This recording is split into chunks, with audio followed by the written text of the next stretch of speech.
mbokk yi bàyyi xel Saabal Tomb Net ak Saabal TV di fi taataane seeni xibaar ci làkk wolof laaj bu sampe lan moo muccal Ousmane Sonko ci jàpp gi ñu waajaloon jëme ci moom bu nu sukkandikoo ci yéenekaay Walf Quotidien matuwaay yépp jëloon nañu ko ba nguur gi jekkoon ngir jëli kii di Ousmane Sonko mi lànkoon ne du wuy ji yoon ci layo bi war a dox diggam ak Adji Sarr budul woon ak Serigne Mountakha mi ci dox ay tànk yabal aw tañ ci njiitu réew mi Macky Sall ngir mu teg ci suufu mbir mi mën a indi ay jàmmarloo yu mën a indi ay fitna bu nu sukkandikoo ci yéenekaay bi tañ wi ba woon Touba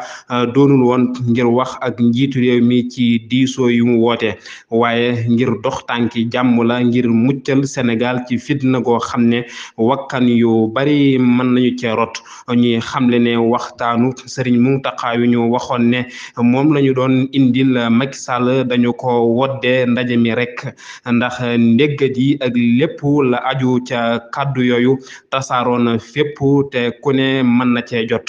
ñuy xamle ñoom waa Walf Quotidien ne benn xaritu Mbàkke bu Ousmane Sonko moo wax ak xalifa bi ngir mu wax ak Macky Sall ci jéey ji mën a xew ci bu ñu bëggee jàpp njiital Pastef li Macky ak i àndandoom nag ba tey ci yéenekaay bi li yéenekaay bi bind mbir mi seen bakkan lañu ci tegoon ndax jàppoon nañu ne Ousmane Sonko kenn waru ko seetaan muy wéy di tëkku campe fi Saabal Tomb Net